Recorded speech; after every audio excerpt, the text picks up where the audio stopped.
Good morning everyone. आज का अपना टॉपिक एक्विजिशन ऑफ बिजनेस में हमने लास्ट क्लास में क्वेश्चन नंबर 5 किया था। उसी में कमल गारंटी अकाउंट क्रिएट करना है। कमल गारंटी अकाउंट, और कमल गारंटी अकाउंट के लिए आपने इसमें जो गारंटी दी है वो 3 ईयर के लिए है, इसलिए अपने को 4 ईयर के लिए अकाउंट क्रिएट करना होगा। और गारंटी किस प्रकार की है? डिविडेंड की गारंटी है, इसके बाद क्रेडिटर्स की गारंटी है और डेटर्स की गारंटी है। तो यहाँ पर हम डेट का कॉलम बनाते हैं। डेट 4 ईयर की कैलकुलेशन अपने को करनी है। यहाँ एक और डेट की अमाउंट का कॉलम और पर्टिकुलर अमाउंट। चलिए अब पहले मैं आपको बताता हूँ डेटर्स। जो डेटर्स है उसमें कमल ने अपने को गारंटी दी थी 40,000 कलेक्ट होंगे। एक्चुअल में कलेक्ट हुए अपने को वो 10,000 हुए।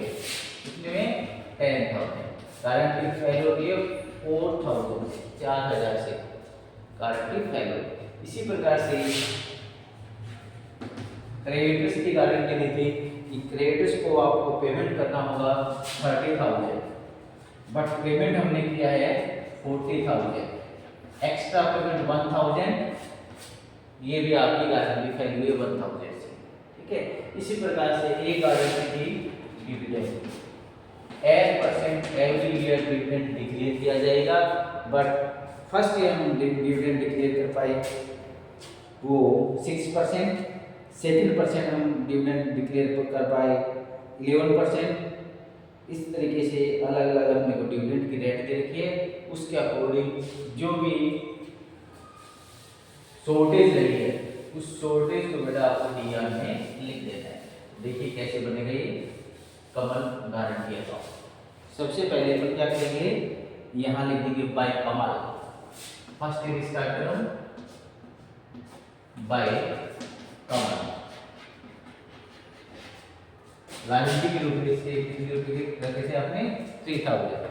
कल की जो अपनी क्लास ना उसमें हमने परचेज कंसिडरेशन में जो काउंट किया था उसमें लिखा था कि कितने 13,000 नहीं बताइए 3,000। कितने? 3,000। इसके बाद जो गारंटी फेल हुई है वो यहाँ लिखनी है। तो फर्स्ट ईयर टू डेटर्स। अभी आपको एक्सप्लेन किया था मैंने।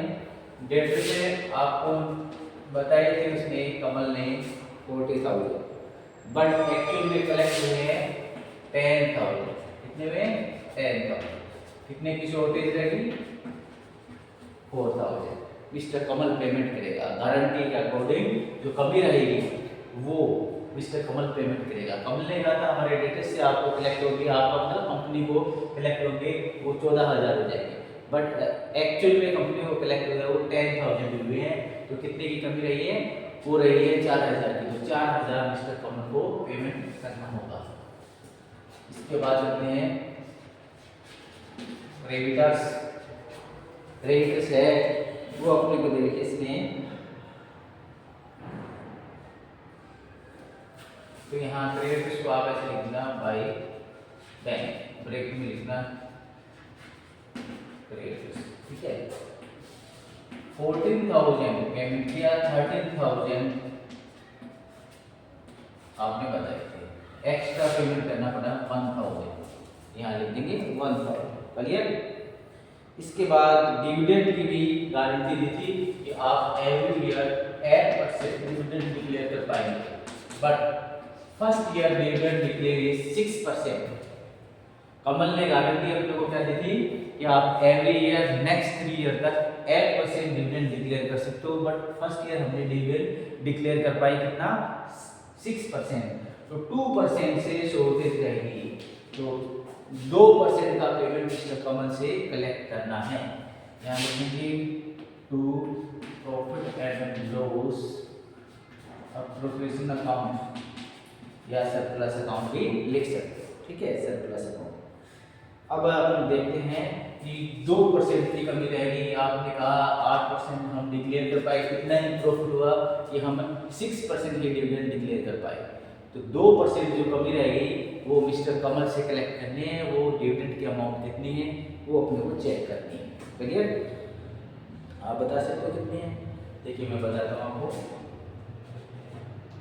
आउटसाइड में ये 3000 शेयर आपने इशू किए थे, नंबर ऑफ शेयर्स, और ये मैंने कैपिटल बना दी। इसी प्रकार से ये शेयर्स मिस्टर कमल को कंपनी ने इशू किए थे, नंबर ऑफ शेयर्स, और ये इसकी कैपिटल बन दी। आपको पता है कैपिटल पर चार्ज क्या है, ठीक है? कैपिटल अमाउंट बना दी मैंने, इस पर 2% आप काउंट कर दीजिए, ठीक है? 6% का तो प्रॉफिट हो गया है, 8% के लिए उसने गारंटी दी थी, तो कमी बेटा कितनी की रहेगी? कमी रहेगी अपनी कितने परसेंट की? 2%। 2% की कैलकुलेशन रखते हैं, इसको ऐड करेंगे, इसके बाद 2% काउंट करेंगे, तो ये आएंगे 8168, ये लिख दीजिए। डेटर्स की शॉर्टेज लिख दिया है, क्रेडिटर्स की शॉर्टेज लिख दिया है, डिविडेंड की शॉर्टेज वो भी लिख दी है, ठीक है? अब इसके बाद और कुछ नहीं है इसमें, यहाँ लिखोगे बाय बैलेंस शीट, ठीक है? इनका टोटल करिए, ये टोटल यहाँ पुट करिए और अंतर काउंट करिए बाय बैलेंस शीट कितना आता है।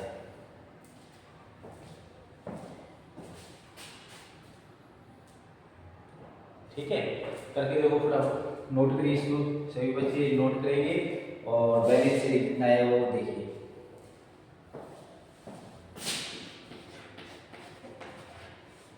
इनका टोटल करिए और बैलेंस मैंने लिख दिया 10,168। बैलेंस शीट कितना आएगा? 10,168, तो ये इसका टोटल है।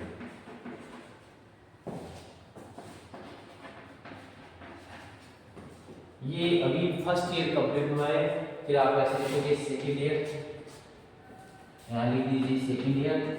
सबसे पहले बैलेंस लाएंगे, टू बैलेंस विद 10,168। अब देखिए मैन तो शॉर्टेज फर्स्ट में ही रही है, डेटर्स की क्रेडिटर्स की आपकी जो कमी थी वो आपने लिख दी है। अब डिविडेंड का है वो अपने को हिसाब रखना है। फर्स्ट ईयर में जो कमी थी वो हमने लिख दी है, सेकंड ईयर में हमने डिविडेंड डिक्लेयर किया है। ये तो फर्स्ट ईयर की कहानी है बेटा, सेकंड ईयर में हमने डिविडेंड डिक्लेयर किया है 11%। तो कमल की ओर से कोई कमी नहीं है, उसने हमें वादा किया था कि 8% डिविडेंड डिक्लेयर कर सकते हो, बट हमने सेकंड ईयर में 11% किया है, इसलिए कोई भी शॉर्टेज नहीं है। इसलिए यहाँ पर अपने को उसके 2 में कुछ भी नहीं लिखना है सेकंड ईयर। अब ये ध्यान रखना, फर्स्ट ईयर का जो डिविडेंड है वो सेकंड ईयर में कलेक्ट होता है। तो मिस्टर कमल के पास भी ये शेयर्स थे, कैपिटल की बात भी इतने थे, इसको भी डिविडेंड मिलेगा, इसलिए आप इसके डिविडेंड की एंट्री यहाँ लिख देना बाय डिविडेंड, ठीक है? बाय डिविडेंड के कितने अमाउंट होते हैं वो अपन काउंट करके इसके लिख देंगे। ये इसके डिविडेंड का अमाउंट है, देखो 1084 इसके पास शेयर थे और 100 का ना, तो ये थे और इसका 8% काउंट करते हैं, 8% इसको डिविडेंड मिलेगा।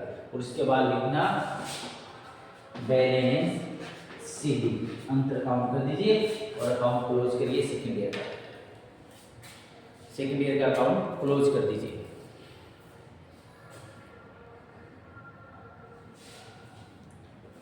सेकंड ईयर का अकाउंट क्लोज कर सकते हो। इधर ये टोटल आप लिख दीजिए, ये टोटल इसका एज इट इज लिख देंगे 10,168 रुपये, और ये का ये टोटल इधर लिखेंगे और अंतर जो आएगा बैलेंस शीट का वो अपने को चेक करना है।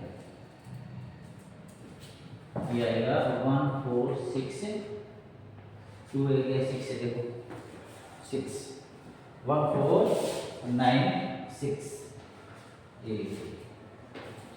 ये सेकेंड ईयर कंप्लीट हो चुका है। अब बेटा थर्ड ईयर स्टार्ट करिए। थर्ड ईयर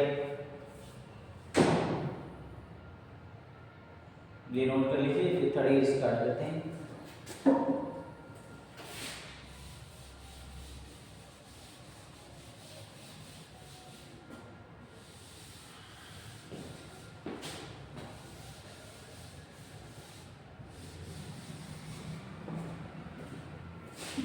सेकंड ईयर का जो बैलेंस है वो सबसे पहले लिखेंगे बैलेंस बी 1496।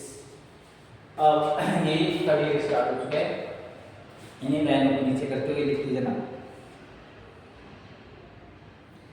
थर्ड ईयर में हम डिविडेंड इतना ही डिक्लेयर कर पाए कि थर्ड ईयर में डिविडेंड कितना डिक्लेयर किया 5%। कितना डिक्लेयर हुआ, इतना ही प्रॉफिट हुआ कि हम डिविडेंड 5% ही डिक्लेयर कर पाए। इसका मतलब शॉर्टेज कितने रहेगी, 3% की शॉर्टेज रह गई है। तो यहाँ कितना पड़ेगा, to profit and loss exploitation या सरप्लस अकाउंट भी लिख सकता हूँ। और कितना वो कहोगे 3000 मार्केट में है, 1000 मिस्टर कमल के पास है, नंबर ऑफ शेयर्स के 100 के हैं, इसलिए 100 से मल्टीप्लाई किया है और 3% मिस्टर कमल से लेना है। पूरी कैलकुलेशन लिख दी है मैंने, अब आप चेक करिए इसको। समझ में आ रहा है क्या? ये मार्केट में शेयर इशू किए गए हैं, ये मिस्टर कमल को दिए गए 100 का एक शेयर है, 3% की कमी रहेगी, 3% की, वो आप कैलकुलेट कर लीजिए।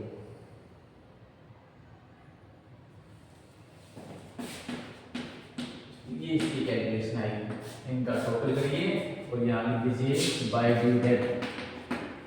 थर्ड ईयर है, सेकंड ईयर का डिविडेंड इसको मिलेगा, कितना मिलेगा, 1084 है शेयर से और 100 रुपये के अकॉर्डिंग है और इसको 11%। सेकंड ईयर में सभी को हमने 11% डिविडेंड दिया है, वो थर्ड ईयर में इसको मिलेगा।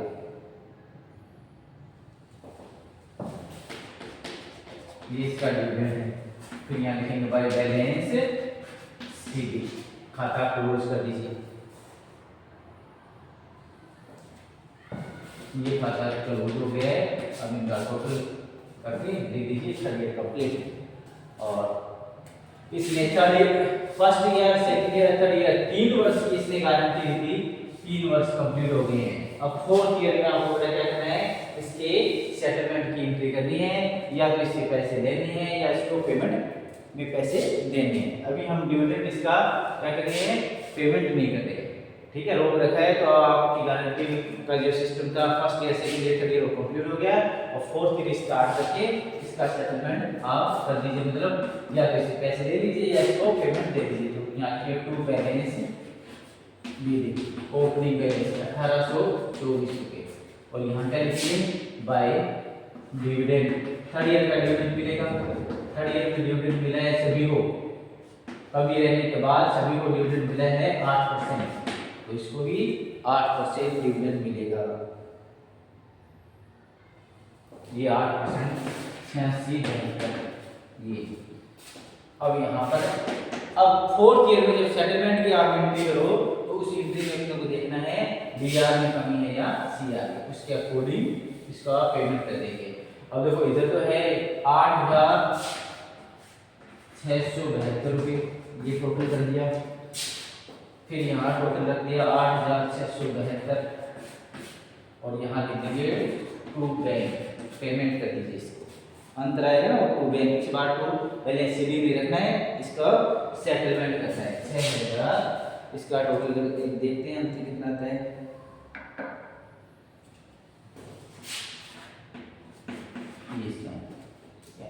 ये आपका अंतर है, वन को काउंट करके हमने ये कंप्लीट हो गया। क्वेश्चन वेरी मोस्ट था, हाफ क्वेश्चन हमने कल किया था और हाफ ये कंप्लीट हो गया है। कमल गारंटी अकाउंट वाला क्वेश्चन है और वेरी मोस्ट है, एग्जाम में आया हुआ है, इसलिए आप इसको तैयार कर लेना कमल गारंटी अकाउंट के नाम से, मोस्ट क्वेश्चन है। अब इससे आगे वाला इसकी कॉपी है, तो आपको ध्यान रखना है यदि इस प्रकार के क्वेश्चन है तो इसमें सबसे पहले तो बिजनेस को एक्वायर्ड की एंट्री करनी है, उसके बाद मार्केट में यदि शेयर इशू करवाए तो उसकी आपको एंट्री करनी है, उसके बाद पेमेंट की एंट्री करनी है और फिर ये गारंटी अकाउंट यदि पूछे तो गारंटी अकाउंट इस तरीके से क्रिएट किया जाता है, ठीक है। तो आप ये क्वेश्चन को कंप्लीट करना है। इससे आगे वाला जो टॉपिक रहेगा अपना, उसमें प्री और पोस्ट इनकॉर्पोरेशन प्रॉफिट कैलकुलेट करेंगे। प्री और पोस्ट इनकॉर्पोरेशन प्रॉफिट उसकी कैलकुलेशन अलग तरीके से है, उसमें एंट्री अपने को नहीं करना है, उसमें अपने को क्या करना है, स्टेटमेंट क्रिएट करके बताना है कि प्री और पोस्ट का प्रॉफिट कितना है, ठीक है। तो वो अपन नेक्स्ट क्लास में करेंगे। Thank you.